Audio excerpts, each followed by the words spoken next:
1950년대 베이스란 악기는 베이스 기타를 통해 발전을 이뤄냈습니다. 시대가 지날수록 음악의 성장에 악기들도 새로운 모습과 기능을 지니게 되었는데, 이때부터는 기타와 베이스에 빈티지와 모던이란 개념이 등장하게 됩니다. 그리고 이 모던이란 이야기의 챕터에는 오늘 말씀드릴 스펙터가 있습니다. 미국의 스펙터는 현대적인 베이스 기타의 기준을 정리한 회사라고 할 수 있습니다. 수많은 아티스트들의 녹음실과 무대에서 사랑받았고, 다양한 이들이 사랑한 만큼 매력도 다양하다 할 수 있습니다. 베이스 기타의 탄생 이후 가장 주목받을 발전을 이룬 회사로도 불리는 스펙터, 그 스펙터의 이야기를 정리해보았습니다.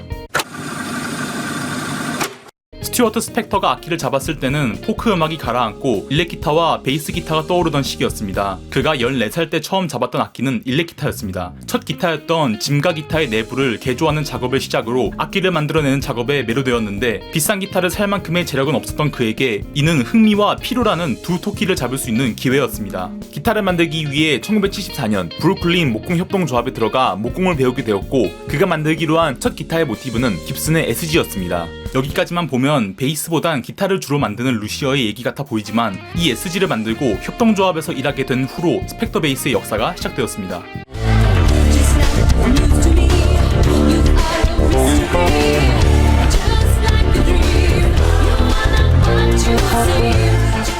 60년대 이후 기타와 베이스는 양산형의 개념이 점점 생기는 중이었습니다. 대량 생산에서 오는 품질 저하를 지닌 데다가 새로운 장르와 세션 녹음 땐 아쉽게 느껴졌던 양산품 베이스들은 만족보단 불만을 얻었고, 앰프나 이펙터보단 악기 자체에 집중했던 당시의 베이시스트들은 공장보단 공방에서 만든 베이스를 원했습니다. 그렇기에 SG를 만든 스펙터에게 커스텀 의뢰를 하던 사람들도 베이시스트가 더 많았습니다. 그가 살던 브루클린은 귀한 목재를 구하기 좋았고, 1975년부터 그는 베이스 기타를 만들기 시작했습니다. G1과 SB1을 시작으로 뉴욕에 악기를 납품하기로 했고, 1976년을 스펙터의 공식적인 시작으로 여깁니다. SB1은 전설적인 하드락 밴드 키스의 진 시몬스 같은 아티스트를 통해 무대에서 빛날 수 있었지만, 전문적인 가구 제작 교육을 받고 협동조합에서 일하던 남자 네드 스타인버거의 눈에는 달라 보였습니다. 스타인버거는 인간의 몸도 직선과 평면이 아닌 만큼 베이스도 그에 맞춰야 한다 생각했습니다. 스펙터의 SB를 본 스타인버거는 스펙터에게 개선안을 제시했고, 연주하기 편한 구조를 계획합니다. 곡선과 넥스루 방식을 통해 만들어진 새로운 베이스를 본 스펙터는 처음 봤을 땐 당황했지만, 악기를 연주해보곤 스타인버거의 설계에 매료되었습니다. 스타인버거가 디자인한 악기기에 이 베이스를 NS 시리즈로 지어 SB 때부터 쓰였던 디마지오 픽업을 사용, 1977년 한 개의 픽업인 NS1을 출시합니다. NS는 엄청난 인기를 누리며 모던 베이스의 표준이 되었습니다. 협동조합 건물에 층 하나를 임대할 만큼 규모는 커졌으며, 포데라 같은 재능 있는 이들이 스펙터의 직원으로 합류하는 등 기대 이상의 성과를 얻습니다. 유럽과 아시아 등 많은 곳에서 NS를 모티브로 베이스를 만들 만큼 많은 무대와 스튜디오에서 활약했고, 스펙터는 더 큰 규모를 위해 회사를 인수할 이들을 찾습니다.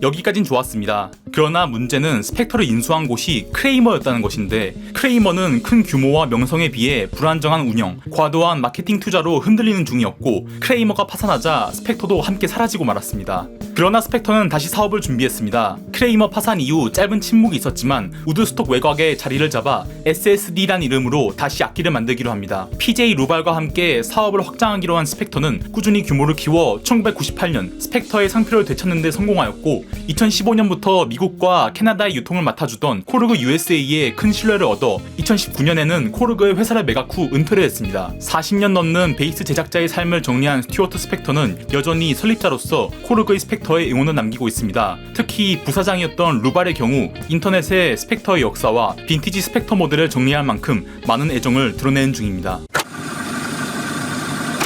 스펙터는 크게 3개의 라인업으로 나눌 수 있습니다. 아이콘, 유로, USA가 있는데, 코르그 인수 이후 긍정적이면서도 실험적인 변화들을 지니게 되었습니다. 2019년 스튜어트 스펙터가 코르그 USA에 회사를 물려주고 떠난다는 소식을 알렸을 때 유난히 강조되는 문장이 있습니다. 스펙터의 USA 커스텀샵은 우드스톡에 유지된다는 것입니다. 크레이머 파산 이후 SSD를 세운 스펙터는 자신의 회사를 되찾고도 우드스톡의 역할을 지켰습니다. 이곳은 현재까지도 스펙터의 USA 모델을 만드는 심장 같은 곳이며, 모든 라인업의 스펙터는 여기서 연구되고 설계됩니다.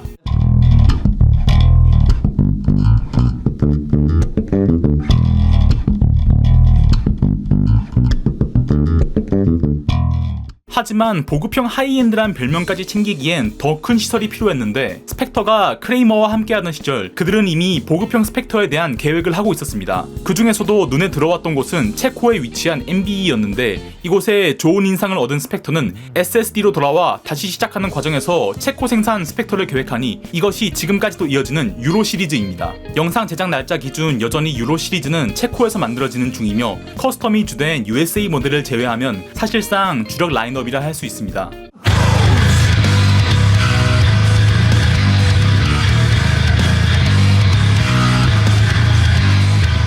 코르그가 스펙터를 인수한 2년 후인 2021년 아귤라 또한 스펙터와 같은 지붕을 쓰게 되었습니다. 한국, 인도네시아 등에서 생산되는 아이콘 시리즈는 물론 USA에도 일부 모델에 아귤라의 프리앰프와 픽업이 장착된 모델들이 출시되었는데 EMG의 힘과 명확함을 지향하던 스펙터가 아귤라를 통해 더 부드럽고도 자연스러움을 고른 선택에 과감하다 평을 하는 이들이 많았지만 여전히 스펙터의 장점인 범용성은 살아있습니다. 픽업이 뭐든 프리앰프가 뭐든 스펙터 특유의 단단한 사운드는 물론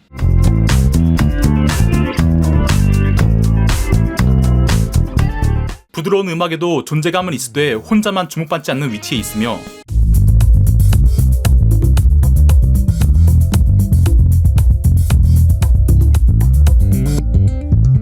포악한 사운드로 메탈에서 뛰놀기에도 부족하지 않습니다.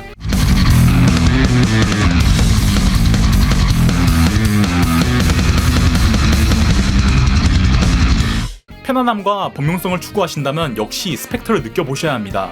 모던 베이스의 파이오니아라고 불릴 만큼 아이디어와 사운드 모두 부족함이 없으며 아직도 스펙터가 만든 모던 베이스의 기준은 드라마틱한 변화 없이 지켜지고 있습니다. 보기에도 듣기에도 치기에도 편한 베이스는 이 스펙터에서 만날 수 있습니다. 영상을 봐주셔서 감사합니다. 버브였습니다.